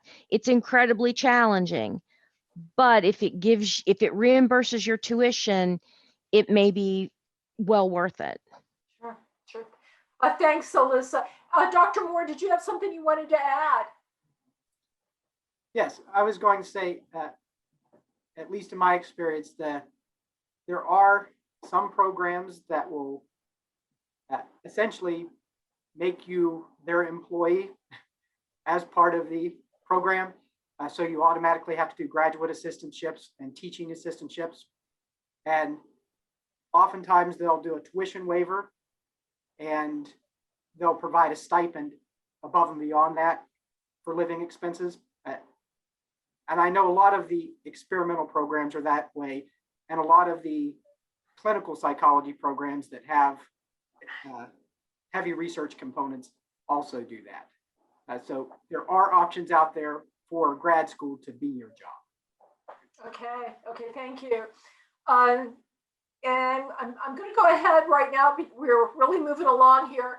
I have a couple individuals ask this. What's different between undergrad and grad? When you got into grad school, what did you notice as differences or, you know, differences? Jan. I would probably have to say that the biggest difference was in grad school, it was your major. Whatever you were going into, that was what you focused on. You really didn't have to start with any like English or math, history, science courses. You focused on what you were going for. And then the other big difference that I saw was with my undergrad, I spent more time on campus, whereas in my graduate school program, I spent more time online. But my classes, when I did have to go to campus, were longer. So first, like an hour and a half was the longest, I think, in my undergrad. The shortest time, I believe, was a 2-hour course. And it could go up to, I believe we had a 4-hour course. So yeah, there were a few differences, but it was nice. Okay. Anyone else on how it was different? Kyra? So I actually wanted to thank you for help, because most of the classes that I had under you helped me in grad school, where the difference in undergrad, I had a lot of lectures outside of psych classes and things like that. And grad school for counseling, and it is a lot of heavy reading and reflection and a lot of application. So it's a lot of practicing. And I remember having, I think it was my senior year, where I had a class with you where we did that. And it's a lot more discussion based too. It's not just someone lecturing at you, it's everyone talking. We were forced to sit in a circle so we could all see each other and talk to each other. And that was probably one of the greatest things too. It was really nice environment, and it was a lot different. Okay, just to tell the students, our psych students, the psych 4470 course is that intervention course. And the whole idea of that is to transition you into the master's, to give you a flavor of that. So in essence, I tell people, it's got that flavor when you take it. Anyone else? Sarah. So from my experience, and I don't know if this is because I went from psychology to social work, but I find the social work classes to be actually much easier than the psychology courses that I was taking at Fairmont State. I don't know if that is just because I was well prepared, or there were just a bigger variety of topics that we covered with psychology, but I do definitely miss aspects of psychology that I'm not getting in social work. And I didn't realize that until I was here. So that's just something to think about if you do want to make the jump to social work. It's different. I think it's easier coming from a psych background, but I mean, everyone's experience is going to be a little different. So. Okay, thanks, Sarah. Anyone else? What was different for you going in? Bethany. The thing that I thought about the most when I was in my grad program was the quantity versus the quality of work that I was doing. So in undergrad, I had a lot of different assignments and a lot of different classes, and some of them were very brief assignments. But in graduate school, you know, we did a lot of reading and reflection, and then we had kind of a big project at the end. So I would say that I spent more time on fewer items as a graduate student. And I think that actually helped me to produce better work as well. So that's something that I experienced. Good, good. Okay, anyone else? Okay, got a question for you. How did you all deal with the stress of going to grad school and dealing with other pressures? Anyone find that? Brianna. Like I said right before I joined this, naps are your friend. If you can get like just it's silly, it really is, but like if you can just get like little naps in here and there, it like you can add more reading in here and there. Like somebody said, like it is less assignments, but you have to spend more time on those assignments. So you have to read a whole chapter or two before you can even complete an assignment for the week. And so that is like a big time commitment, and taking naps. That's my solution. Anyone else? Heather? I think, and this was more my last 2 semesters with my practicum and internship. I think one thing that I had to pay close attention to is so for my internship, we had like one class, which was like supervision. And then we did a group thing with the other students. So I had one class, 40 hours a week at a high school. And then I was teaching at Fairmont State at the time. So it was really funny because I kind of had to go from student to counselor to teacher, multiple 2 times a day, sometimes 3 times a day. So sometimes making sure you find time to be able to switch those hats, because you probably will be doing, especially that practicum and internship portion of it, at least in counseling. I don't know about others, but you're going to be switching roles a lot. You're going to go from being the student to working with people, and so you have to I think for me, working with my internship supervisor, who was at WVU, who I was assigned to, and not being afraid to say, I'm not sure about this. Like, I don't know if I know what I'm doing. And she would laugh at me and be like, yeah. And I'm like, you're asking me, and I don't know. And we'd play this back then. We had audio cassettes, little tape player, and we would play that back. And it was really nice because I don't know if she'd have done that if I hadn't told her, I don't know if I know what I'm doing. And so I think, asking for that help, or even for me, it was more reassurance. It felt like I needed extra help, but it was that reassurance that, oh, okay, I do know what I'm doing. And she's pointing it out to me. So I think for me, it was making sure that I had a good connection with my internship supervisor in my program. Because I could go back to them when I was having trouble transitioning between roles, or just felt, especially in your practicum, they're just like, all right, go do all the stuff you read about for 3 semesters. And you're like, oh, okay.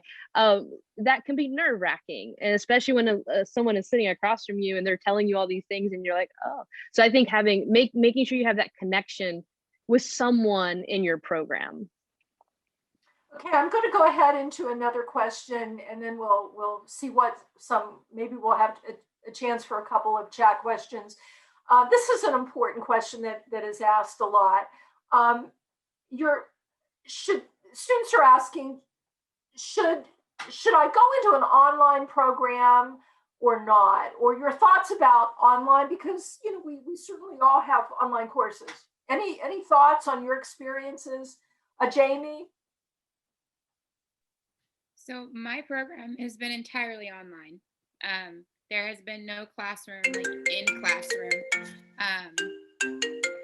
And so what I've learned is that it's very reading intensive. And if you're not good at staying focused on that, then you're going to have problems. Like, you have to stay focused. And sorry, my daughter keeps calling in on my Mac. I apologize. She does not get the hang up button. But it's also very writing intensive. But if you're good at staying on task and staying focused, then I suggest go for it, because it does give you flexibility as far as, like, I've been able to work full time for Child Protective Services. I'm a single mom of 2 kids, and I finished 900 hours in field work in my internship. So it is possible, and it does give you that flexibility. So for me, it's been a godsend because it worked for what I needed to get that degree. Okay, thank you, especially during the pandemic. Oh God. Okay, anyone else? Sarah? I just want to say that because of COVID things, I did apply, and I'm supposed to be doing my program in person. But a lot of things have been moved online or to a hybrid format because of COVID. But the problem with that is, if you don't know what you like, if you apply for the online program and you start it, you are not able to switch to in-person. So you have, at least that's how it is for the MSW program at WVU. So whatever you choose, you have to stick with. They will not let you switch. And if you also start out part-time, you cannot switch to full-time once you've began. You can switch from full-time to part-time, but not the other way around. So what you do decide, you have to stick with. And that's why I ultimately went with in-person, because I thought I would like that a little bit more than something being entirely online.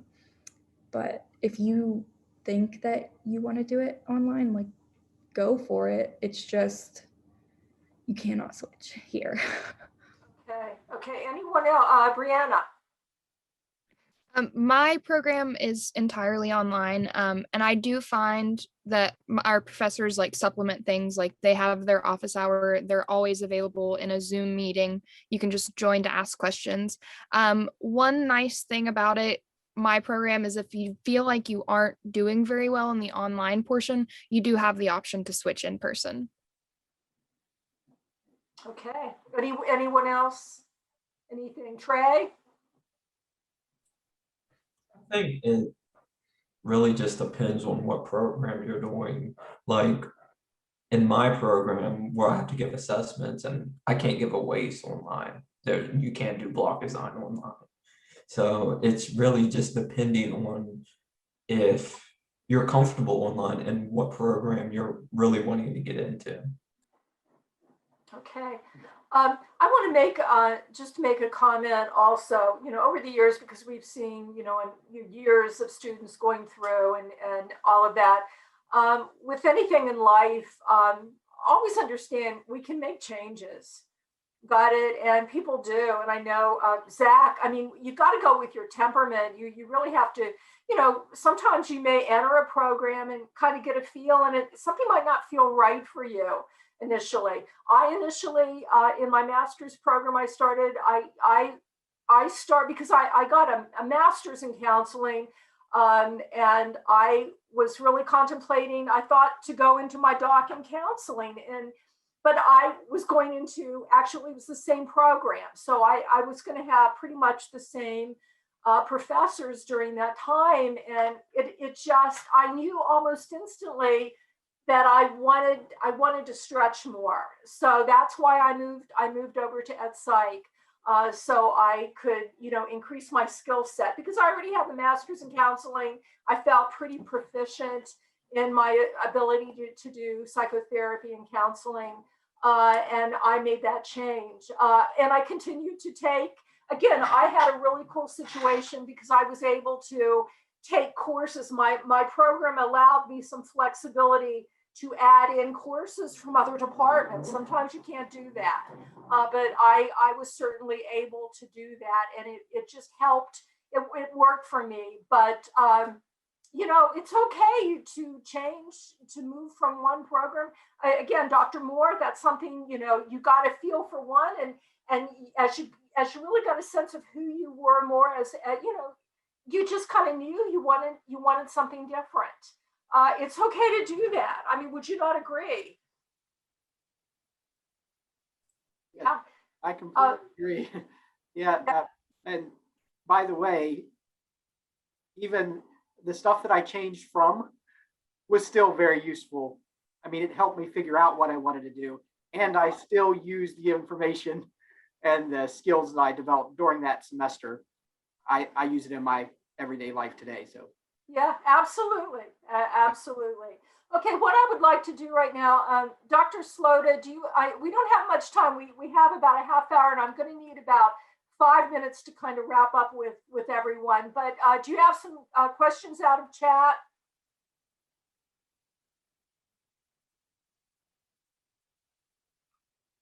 Can't hear you. And I'm the techie for tonight. And just as you were starting to talk, Dr. Ann, somebody put something really long into chat that I was reading. So let me see what they said. Yeah, so Carolyn from the grant people wrote in chat that the panelists touched on this earlier, but I wanted to share the best piece of advice I was given before starting grad school in social work. It was from an instructor at my undergrad institution. She told me to go knock on doors of professors to ask who was doing research and taking graduate assistants. The second door I knocked on landed me a grad research assistantship that paid a stipend for 20 hours a week of work, which was very flexible and provided a tuition waiver for both years of my master's. The professors with funds to pay for grad assistants are looking for students who are curious, so don't be afraid to go door knocking and talk about your own passions. So yeah, I wanted to share that with everybody as I was reading it too, because it looked like good advice. Okay, to get things started, we actually have a question for Dr. Joe, which is, what is a practicum and how do they find their placements? Okay, the practicum is just what it implies, a way of getting practical experience, and it shows up on your transcript. And you can see that graduate schools, not only do graduate schools want to see that, but also if you're not planning to go to graduate school, but yet you're going out and into the job market and in some social service. So that shows up on your transcript. The class itself, actually we have two. You can take them twice, but they're two separate classes, Psych 4487, Psych 4489. Both of them are offered each semester. You sign up for the class, and then we work together in terms of helping find the placement. And that is on the basis of what your interests are, what's available, of course. Now, things are a little different right now, but still, if any student that is interested, I don't like individuals going out before their junior year. All right, so we want, junior, senior, year and all. I can get, more classwork and everything under your belt. But just contact me, email me, and we'll talk more about that. And but it's a way of getting the practical experience. Some students already have a placement in mind. Many times, that they've either worked somewhere or know somebody who has in some social service type agency or organization. And but some individuals, we'll help you find a placement and working together to help you match up with regards to your interests. What we're doing, I wanted to mention what we are able to do really out of the grant. We're very thankful for this. And because of the pandemic, Practicum, this is one of the courses where we've seen, it's been very challenged because agencies have not been accepting, first of all, our protocol, we have not been able to have students leave campus. And then agencies, even probably for the next semester, and I don't know, are not as equipped to take undergraduate students. What we're doing though, we are, through the grant, we've been able to purchase a number of study segments and applications where students will be able to delve into their areas of interest that tie into the mental health areas. So that will be a component for Practicum to help individuals. And that, I hope what happens is even after pandemic, the post-pandemic period, that we continue with that component as well as their time outside in the agencies with that.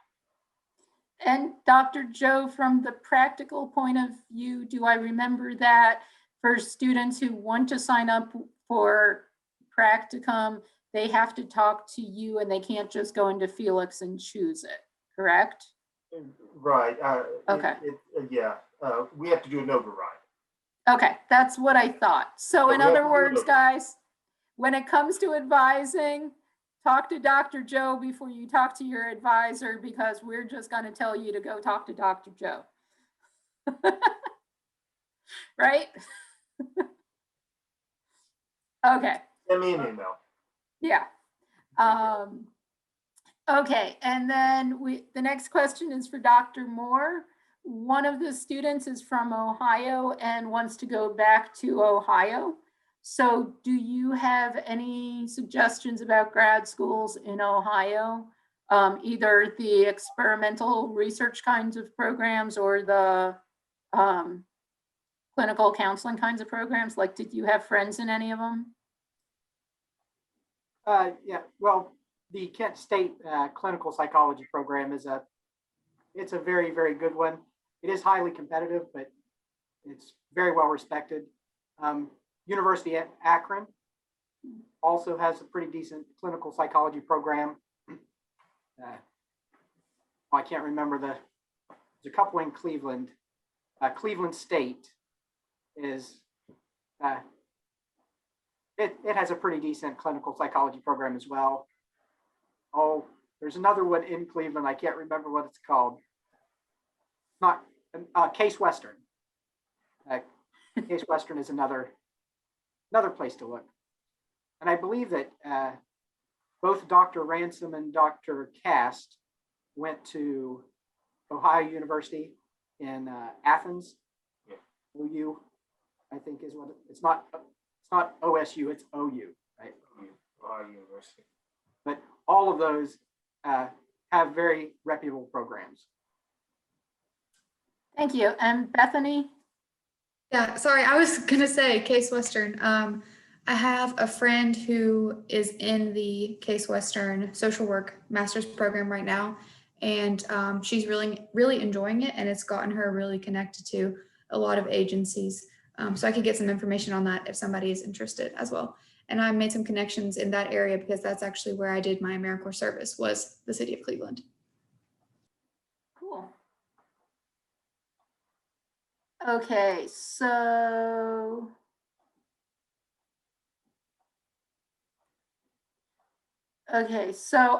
Dr. Ann actually asked a lot of the questions that people were asking in chat without even knowing it. So we're left with just a couple. And one of the questions was just when you guys were applying to grad schools, how many did you actually apply to? And if everybody just puts up their fingers, we don't even have to wait. Okay, so I see ones, I see twos, I see threes. Okay, and yeah, I was 2 each time, and yeah, I got into 1 each time. So yeah, okay. And Dr. Slota, let me just mention, I'll have students, you've probably had students do this also. They'll come in and say that they had heard that they really need to apply to, good grief, I had one person mention applying to like 20 programs. Again, remember, you were talking about steep and admitting fees in terms of application fees. I wouldn't recommend that. I mean, I would go 3, 4 probably if but do your homework. That's the important part. If you're going to apply to 12, you can apply all over the place. If you're only going to apply to 3 or 4, then you really want to know that you're applying to the right ones. And part of that is also one of the things I tell my students is apply to some PhD programs if you're interested, but then also apply to some master's programs. Absolutely. And there's a program at U of Northern Iowa that one of my students from South Dakota went to. And apparently its entire purpose in existing is to prepare people for the clinical and counseling pathways. So it's not a KCREP accredited program. It is, I think they call it clinical science, but the whole purpose is to prep you for a PhD program. And when she was applying, they kept telling her, okay, 90% of the people who get through our program in 2 to 3 years will end up in a clinical counseling or school psych PhD program. And I kept asking her every time she came home for break, is this holding up? Did they tell you the truth? And sure enough, they did. And she and 90% of her classmates ended up in clinical counseling and school psych. And the other 10%, the failures, ended up in research psych PhD programs. And one thing about the certifications, Mickey, thought about if your programs are KCREP approved and all of that. remember, when you come out of a master's program, most people are equipped to go on into a PhD program. Okay, but if you come out of a certified program, you are very marketable in your jobs. You know, I mean, you are set to go out and work also. So Right. be careful with those certifications. Yeah, she was looking for something that was gonna get her a little bit more research experience because she wasn't sure what she wanted to do in life. Yeah. And this program just happened across the desk of the department chair who said, hey, do you want to apply? And so within 2 days she had applied, and sure enough, she got in, and the rest is history. And she's a school psychologist now. So, I'm sorry. what? I just wanted to add something about the certifications and the approvals and all. You know, you've heard us probably say APA approved. That means American Psychological Association approved. I want the students to understand something. APA only approves doctoral level programs, okay, and not master's level. And remember, programs. APA is American Psych Association. But anyhow, it only approves the doctoral programs. That doesn't mean that a master's, a freestanding master's program, is bad because it's not APA approved.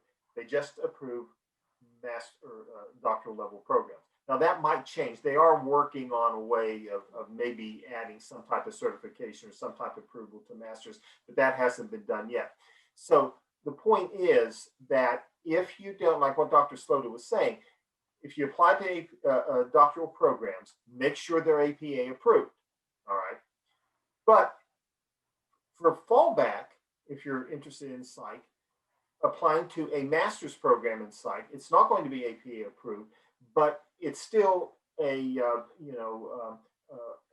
accredited program, and it can get you eventually where you want to go. Plus, it'll allow you to get some type of certification so you can practice maybe under the supervision of somebody, but yet so that you can make some money, earn a living, but yet still pursue eventually, ultimately, if you want to get your doctorate. So there's a lot of ways of getting, there's a direct route, there's a more indirect route, but the point that I'm wanting to make is that just because no master's program right now is going to be APA approved.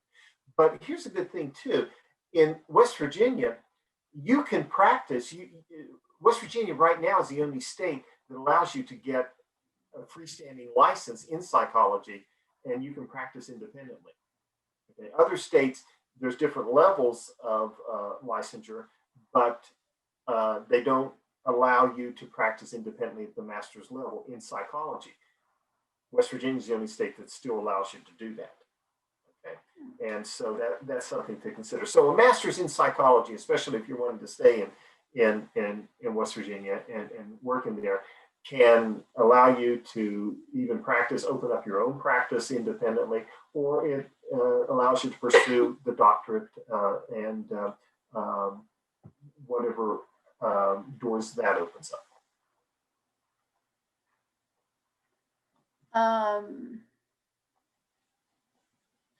So for anybody in the office, for any panelists, it's been a long week. Did anybody apply for any fellowships or grants or anything like that for external funding while they were in grad school, or to help them live while they were in grad school?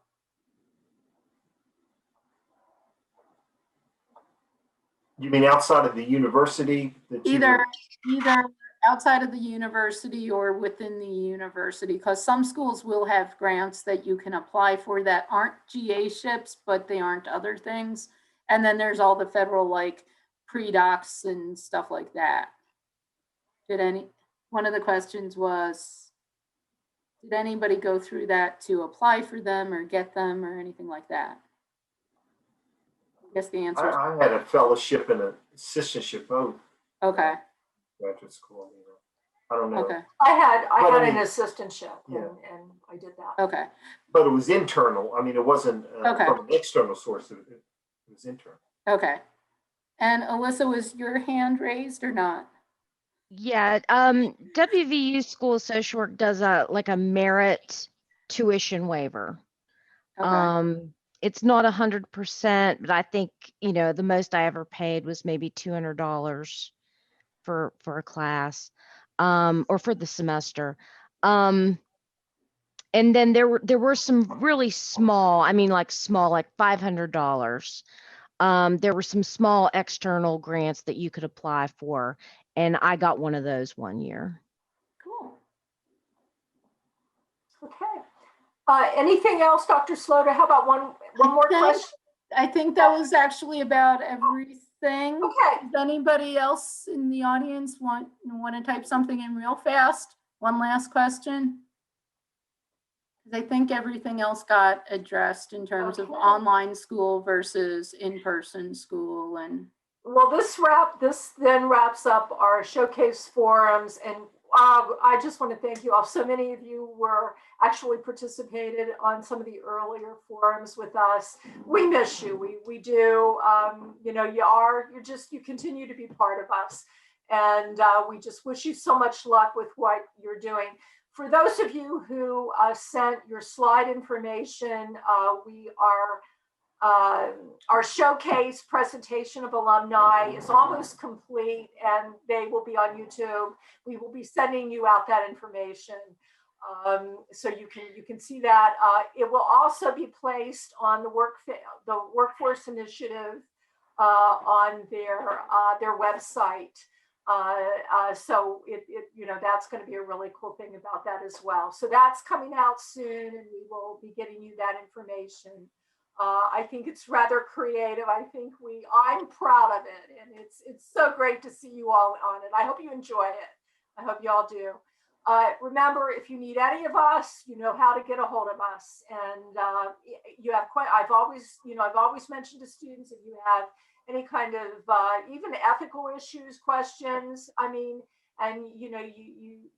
feel like at that point you don't have a colleague to kind of talk to, call me. Okay, just go ahead, email me, whatever, and I will get back with you.